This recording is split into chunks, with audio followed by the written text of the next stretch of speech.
headquarters. Walk with me down the hallway into the kitchen. Let's set at Granny Marble's kitchen table. Hop Sing's going to serve us a big old heaping helping of chicken fried steak and jalapeno gravy, Nanny's yeast rolls, and a cold cucumber salad. And we'll begin with a look at ag weather across that Down on the Farm radio region. Let's begin up in Abilene. Sunny, 53 the high, 35 the low. Winds out of the south at 7. Junction, sunny, 57 and 33, out of the south at 6. Seguin, sunny, 55 and 36, out of the south at 5. Three Rivers, sunny, 60 and 41, out of the southeast at 5. And then Raymondville, sunny, 61 the high, 46 the low. Their winds are light and variable, particularly for that old area down there. About 3 miles an hour out of the east. Neighbor, there is your weather from northwest to southeast across Down on the Farm country. Neighbor, let's begin with a really quick look at our commodities during this noon hour, or as close to it as we can get. March corn, 423 and a quarter, down a quarter. Jan beans, 1163 and a half, up 3. March Kansas City hard red winter wheat, down 15 and a half, 565 and 3/4. March number 2 cotton, up 57, 74.66. February live cattle down 20, 113.05. January feeder cattle up 20, 139.92. March U.S. dollar index down 164 points, 90.76. January West Texas intermediate crude down 39, 46.18. Now, neighbor, we'll try to update those right before the grains at the tail end of the program.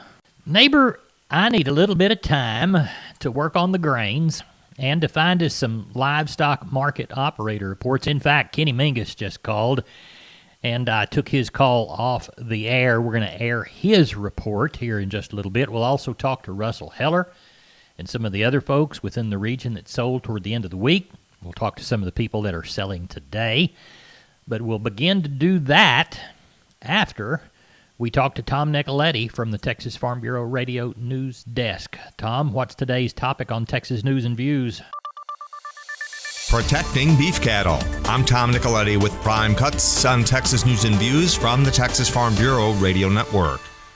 There is a new intranasal vaccine to protect beef and dairy cattle from pneumonia-causing pathogens. TFB Network's Jessica Domo has more. You're looking for soybeans that give you the yield you want. But when it comes to fighting your toughest weeds, you also need flexibility. Introducing Extend Flex soybeans.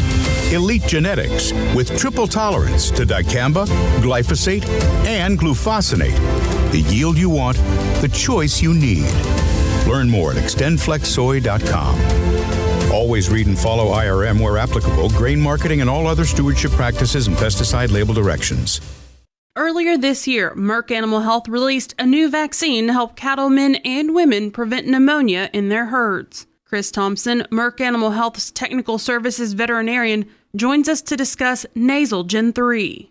So Nasal Gen 3 was introduced to the market last February, and it is an intranasal vaccine that contains 3 of the most common viruses that are involved in the bovine respiratory disease complex, and those are IBR, BRSV, and PI3. It comes in 2 different vials, a liquid and a cake. You mix them together, and it gets squirted up the nose. It is labeled for all cattle 7 days of age or older, beef, dairy. It's safe in pregnant cows even. So it's got a pretty broad audience of who it can be used in. Merck Animal Health says administering intranasal vaccines to neonatal calves is considered one of the most effective strategies to put protective immunity in place quickly and establish a strong foundation for future respiratory protection. Bovine respiratory disease costs the industry between $2 and $3 billion a year. And when a calf is born, it gets colostrum, and that gives it initial protection from disease. That protection from a colostrum starts going away quickly. They lose about half of that protection every 3 to 4 weeks. Traditionally, we've used a lot of injectable vaccines. And we know that when we give those early in life, when that colostrum's on board, a lot of the vaccine response is blocked. So what we found through research is that by using an intranasal route, we can get around that colostrum and stimulate that calf's young immune system to start producing antibodies and protection at a very young age. As we have transitioned our management in cattle to being what I would call more intensive, we tend to put more disease pressure on calves at a younger age. By using these intranasal vaccines at a very young age, we're able to stimulate good protection even in a young calf. Nasalgen 3 PMH, the new iteration of Nasalgen 3, is the only intranasal vaccine that protects beef and dairy cattle from the 5 most common pneumonia-causing viral and bacterial pathogens. So we've taken that base 3-way Nasalgen product and added 2 of the main bacteria that are involved in the respiratory disease complex, which are Mannheimia hemolytica and Pasteurella multocida. So that just gives us more broad spectrum protection against pneumonia. And that one should be available on the market sometime in the first quarter of 2021. Thompson says protecting against respiratory disease and these pathogens is very important. Cattle have a very small volume of lung compared to their body size. When they get infected, they can get sick very, very quickly. It's going to slow down their growth. They're not going to be nearly as efficient in their growth, and treatment is expensive as well. So anything we can do to prevent disease is going to be a big benefit. Today's comments were from Chris Thompson, Merck Animal Health's Technical Services veterinarian. When we moved to Texas, we were like fish out of water. We didn't know anyone in our neighborhood until our Texas Farm Bureau insurance agent came to the house. She was so helpful and reassuring, a friendly face with that Texan hospitality I'd heard about. When we purchased a Texas Farm Bureau insurance policy, we knew we were making the right choice. We knew our family would be protected. Visit Texas Farm Bureau Insurance today at tfbinsurance.com to find an insurance agent who's a true neighbor. Coverage and discounts are subject to qualifications and policy terms and may vary by situation. Texas Farm Bureau Insurance has protected fellow Texans with auto, home, health, and life insurance since 1952. With more than 260,000 square miles of land and 27 million people, that's a lot to cover. Whether you're wrangling cattle or wrangling kids, we're proud to protect Texans and all Texan ways of life. Visit Texas Farm Bureau Insurance today at tfbinsurance.com to get insurance for Texans by Texans. Coverage and discounts are subject to qualifications and policy terms and may vary by situation. Neighbor, of course, that was Tom Nicoletti with the Texas Farm Bureau radio news desk. Neighbor, I hear some cattle in the alleyway, so we're going to help Kenny Mingus load them. They're just a few of the leftovers from Friday's sale at Milam County Livestock Auction Cameron up there in Milam County. Kenny, how'd that sale go? Well, it went good, Larry. We wound up with a total of 2,659 cattle. Out of that mix, we had about 300 cows. Good. Let's walk the pens. All right, we'll start with the steers under 300, $155 to $2. 3 to 400 pound steers, $135 to $212.50. 4 to 500 pound steers, $121 to $190. And over 500, $75 to $1.59. On the heifers under 300, $148 to $175. 3 to 400 pound heifers, $123 to $165. 4 to 500 pound heifers, $105 to $142. And over 570 to $1.31. Packer cows, they took a little money off of them from 20 to 56. On your Packer bulls, 60 to 83, about steady. On your bred cows, from 500 to 9 1/4, and on your cow calf pairs, from 500 to 1175. Good. Sounds like you had a good sale. What was the count again? 2659. Do you know of anything for this next week, the last sale of the year? Yes, sir. We have a year-end replacement female sale every year, our last sale. So we probably got about somewhere between 450 and 500 good young stocker cows consigned. There'll be pairs and breds and just a little bit of everything. Got some Charolais bulls coming. Got a few Hereford bulls coming. May have a few Angus bulls coming. Got to check with him and see. But we'll have a lot of replacement females that'll work in anybody's herd. And then be a few people that have called with some calves already this week. So, if the weather kind of holds together, I think we'll have another pretty good run to wrap up the year. Good. Well, tell everybody how to get a hold of you. You bet. Just catch us at the office Monday through Wednesday at 254-697-6697. You can follow us on our webpage at MilamCountyLivestockAuction.com or catch us on Facebook. If you have any interest in the consignments that we have for this week, we have those posted on our Facebook page, so feel free to go and browse that and look at those animals and give us a call if we can assist you in any way. We appreciate you, and we'll talk with you later in the week.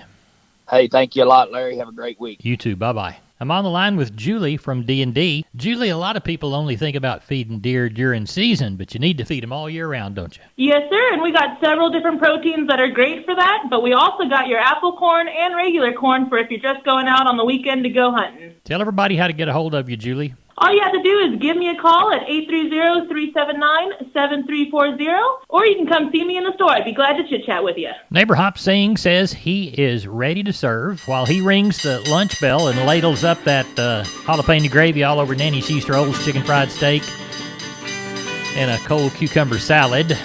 Don't get it on the cucumber salad. That'll kind of give the folks that are kind of rule keepers a hard time. So let's keep those two things separate, although it'd probably taste pretty good. Let's talk to Russell Heller. He doesn't necessarily keep all the rules. He gets it done, though. Russell Heller, how was that sale on Saturday in Lexington? Yes, sir. We had 1,228 total head with 95 cows. Let's walk the pens. All right. The thinner cows brought 19 to 34, and the better cows 35 to 56. On the steering bull calves, 3 to 400 pounds, 110 to 195.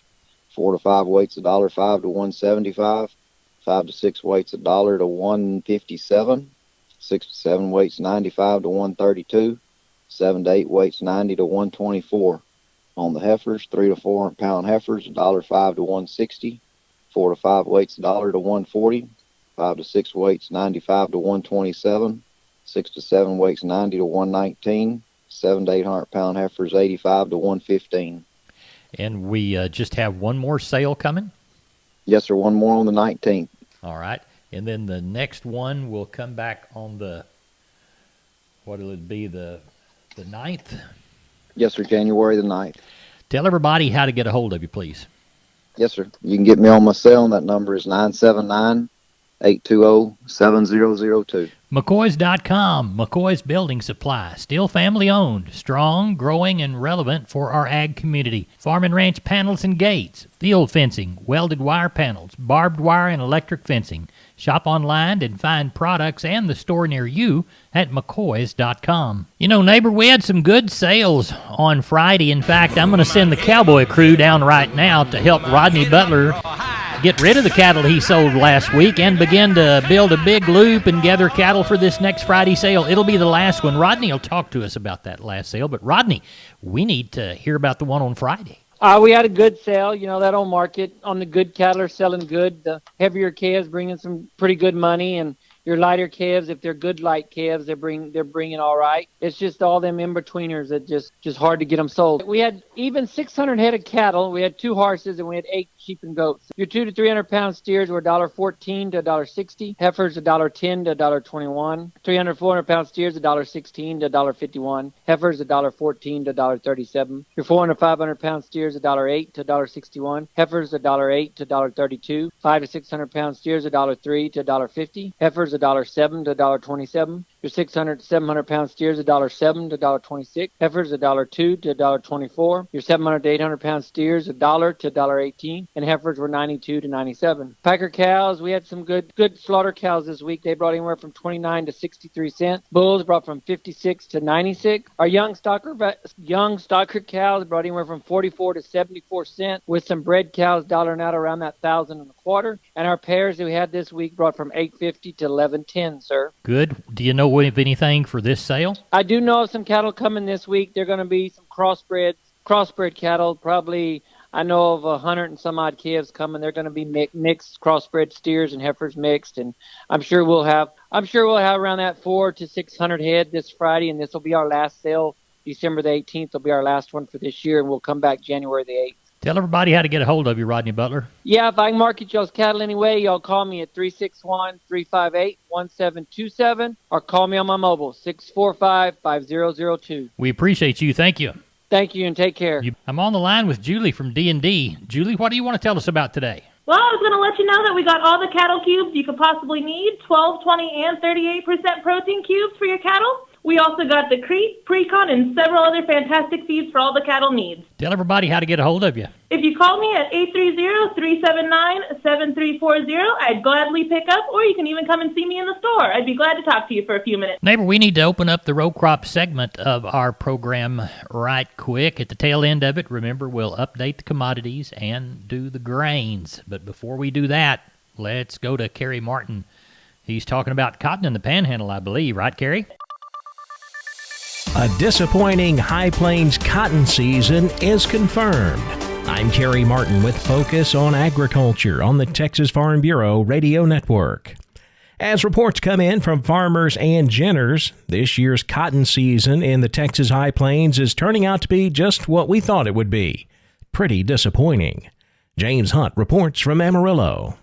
With roughly half of all planted acres in the region lost to drought early on, it was always a given that production would be way down. Still, the cotton that did manage to get above ground and make it through the spring was looking pretty promising, until that extremely premature cold spell hit the area in early September, sending temperatures down into the 30s and apparently taking a big toll on development. Just practically everyone we talked to were disappointed in their yields, and they felt like that, they were off from anywhere 10 to 20% of what they thought going into harvest they would be. Steve Verrett, a Plains cotton grower, says it looks like this year's Texas High Plains cotton will come in at around 2 million bales, a little more than half of what would be considered normal. However, here's a positive note. Many farmers who did make a harvest were paid premiums because it turned out pretty well. It's one of the best quality crops we've had in several years, both from color, leaf grade, the staple length, and micronair is all great. In Amarillo, James Hunt for the Texas Farm Bureau Radio Network. You're looking for soybeans that give you the yield you want. But when it comes to fighting your toughest weeds, you also need flexibility. Introducing Extend Flex soybeans. Elite genetics with triple tolerance to dicamba, glyphosate, and glufosinate. The yield you want, the choice you need. Learn more at extendflexsoy.com. Always read and follow IRM where applicable, grain marketing, and all other stewardship practices and pesticide label directions. In Texas, there's pea-size hail and baseball-size hail. Guess which one hit our house? We didn't even know where to begin, but we called our Texas Farm Bureau insurance agent, and he was so reassuring. He knew exactly what to do to get our house back into shape and our lives back to normal. Now, we're even more thankful for the roof over our heads. Visit Texas Farm Bureau Insurance today at tfbinsurance.com to insure your home for Texas-size weather. Coverage and discounts are subject to qualifications and policy terms and may vary by situation. Texas Agriculture Commissioner Sid Miller has contracted the coronavirus. Miller made the announcement Wednesday evening on his social media channels, saying he'll be quarantining at his ranch.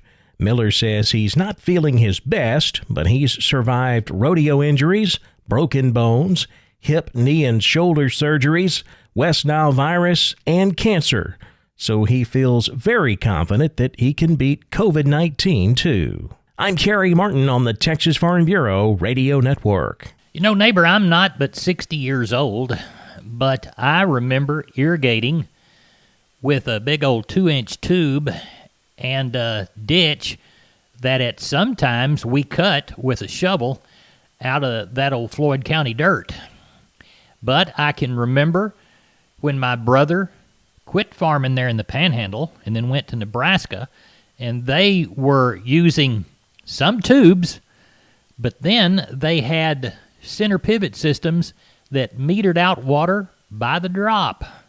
Lots of things have changed. Barry Mahler's talking about the things that have changed and the ones he appreciates the most on today's vignette from Texas Farm Bureau Roundup, the longest-running farm and ranch news program in the state of Texas. Barry Mahler is from at Iowa Park. Barry, what you got to say to us today? I was talking with a friend the other day about the changes we've seen in agriculture in our lifetime. I never thought that I would see as much innovation as my dad did. After all, he saw Plains agriculture go from a team of horses or mules to some pretty large, high-horsepower, four-wheel drive tractors in his years of producing wheat. I didn't think I would see that much change, but when you stop and think about it, you know what? I believe I have. It's easy to take advancements for granted because it all seems to run together. I forget that I added GPS positioning and auto steer to our tractors about 15 years ago, and that's something he never saw even as progressive as he was for his time. And I'm not sure that he would have thought about it, if he thought it was a good thing or a bad thing. His generation took pride in making a straight row, whether with a plow, planter, or drill, and he would have certainly appreciated the precision, but it's not the same hitting the button at the end of the row as it is concentrating on that steering wheel on a long run down the field. He did adapt to the air-conditioned cab era, although he didn't mind taking one of the older tractors out every once in a while just to enjoy the fresh air and the smell of fresh-turned soil. Well, that memory of fresh-turned soil is a good one, and I miss it also, as we don't plow anymore. It's all no-till now, using a sprayer and a herbicide to fight the weeds that we used to turn under. You know, I could go on and on about the changes now that I think about it. But one thing I think that might be the greatest change for me, and would have been for my dad too, and going back to my early years in agriculture, and that's using the calculator as the most important tool in the toolbox. You know, close margins and rising input costs have always been a challenge for producers, but I find taking time to plan and stay abreast of the market is not just something good to do, but crucial to our survival. It seems like in the past we concentrated on raising it first and then trying to make it work later. And now, if it doesn't at least have a chance to work, we just don't do it. And that may be the biggest change of all. Reporting from the rolling plains of Texas, I'm Barry Mahler for Farm Bureau Roundup. Thank you, Barry. Good report there, Barry. I'm going to check your commodities right quick. You know, neighbor, I told you I would update those. We'll go to barchart.com and let the commodity prices refresh while we try to get you the closest to this noon hour time as we can get. Let's begin with corn. March corn down a quarter, $4.23 even money. January beans up 3, $11.63 and a half. March Kansas City hard red winter wheat down 16 and a quarter at $5.65 even money. March number 2 cotton up 68 at $74.76. February live cattle down 35, $112.90. January feeder cattle up 67.50, $140.41. Your January West Texas Intermediate crude down 40 at 46.17. Neighbor, we need to crank up that old John Deere tractor so I can ride it down to the mailbox to see if the mailman left us our grain market report.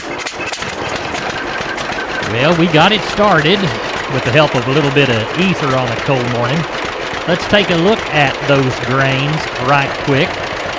Courtesy of John Tuggle, Tuggle & Company, Corpus. Call 800-288-4453. We'll cut the tractor off, save that diesel. Got to save the planet, right? Number 2 or better, Milo through Corpus Christi. December delivery, March plus 250, 1203. We'll call Progresso $11. Yellow corn through Corpus in December, March plus 40, 463 and a half. We'll call Progresso $9 by the hundredweight. Hard red winter wheat, Corpus Christi, December delivery, March plus 70, 651 and a quarter. Houston's called March plus 95, 676 and a quarter. And we'll call Houston beans, Dees Jan delivery. January contract plus a dime, 1170 and a half. We'll call Placido January less 60, 11 even money.